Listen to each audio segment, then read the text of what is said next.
Hello everyone, I hope आप सब ठीक होंगे। चलिए बात करते हैं एक बहुत important recent judgment by the honourable supreme court of India, जो कि एंटिसिपेटरी बेल एप्लीकेशन को लेके है।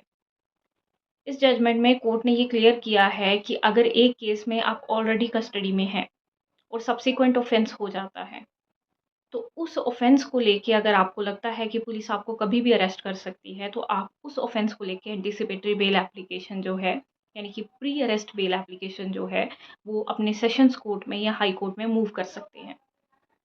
चलिए जानते हैं कोर्ट ने क्या क्लैरिफाई किया है इस जजमेंट में। Supreme court recent judgment clarified that a person who is already in custody in one case can still apply for anticipatory bail in another case। मतलब आप ऑलरेडी एक केस में कस्टडी में हैं या मे बी आप bell पे हैं और सब्सिक्वेंट ऑफेंस आप कमिट होता है, तो वो जो सब्सिक्वेंट ऑफेंस है, जो बाद में ऑफेंस कमिट हुआ है, उसमें आपको एप्रीहेंशन है, आपको ये डर है कि पुलिस आपको अरेस्ट कर सकती है कभी भी। तो उस ऑफेंस के लिए ऐसा नहीं है कि आप ऑलरेडी कस्टडी में हैं तो आप उस ऑफेंस को लेके बेल एप्लीकेशन नहीं डाल सकते हैं। आप उस ऑफेंस को लेके anticipatory bail application move court में कर सकते हैं।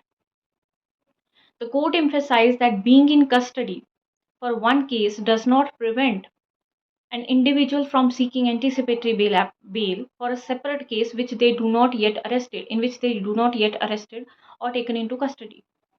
तो जो सब्सिक्वेंट ऑफेंस है उसमें आप अभी तक अरेस्ट नहीं हुए हैं या ना ही आपको कस्टडी में लिया गया है और आपको ये एप्रीहेंशन है that you may be arrested by police any time, तो आप जो है एंटिसिपेटरी बेल एप्लीकेशन उस सब्सिक्वेंट ऑफेंस को लेके कोर्ट में मूव कर सकते हैं।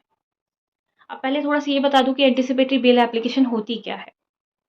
ये basically it's a pre arrest legal protection granted to a person who fear arrest in a specific case. मतलब आपको एक एप्रीहेंशन है, एक कहें डर है कि यू मे बी अरेस्टेड, एक रीजनेबल बिलीफ है आपके पास that you may be arrested by police any time, आप पुलिस द्वारा अरेस्ट किए जा सकते हैं। तो ऐसे में ये एक प्री अरेस्ट से पहले की लीगल प्रोटेक्शन है जो आपको ग्रांट कर दी जा सकती है बाय द सेशंस कोर्ट और by your high court. The court decision mean that even if the person is in jail for one crime, they can request protection from arrest in a different unrelated case।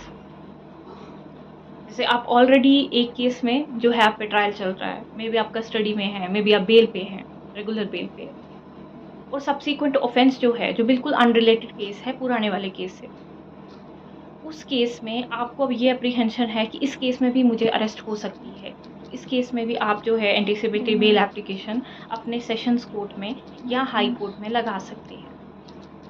The bench held that denying anticipatory bail to someone in custody for another case would violate their right to liberty as provided under Article 21 of the Constitution of India। तो ये हमारे fundamental rights जो हैं, मूल अधिकार, उनका हनन होगा अगर एंटिसिपेटरी बेल एप्लीकेशन के लिए आपको अलाउ नहीं किया गया दूसरे ऑफेंस के लिए, सब्सिक्वेंट ऑफेंस के लिए या अनरिलेटेड ऑफेंस के लिए। The ruling protect the accused from potential harassment, ensuring they can still secure their liberty in cases where arrest might be imminent। However, it does not guarantee bail but simply allow the accused to apply for it। तो हालांकि आप anticipatory bail application move करते हैं, it is completely upon the description of the court कि वो आपको bell grant करते हैं या नहीं करते हैं, लेकिन आपका जो राइट है वो तो है ही है बेल एप्लीकेशन मूव करने का। आई होप ये जजमेंट जो है, ये वीडियो जो है आपको हेल्प करेगी कहीं ना कहीं, और इसी तरह से वीडियोस जो है मैं लेकर आती रहूँगी।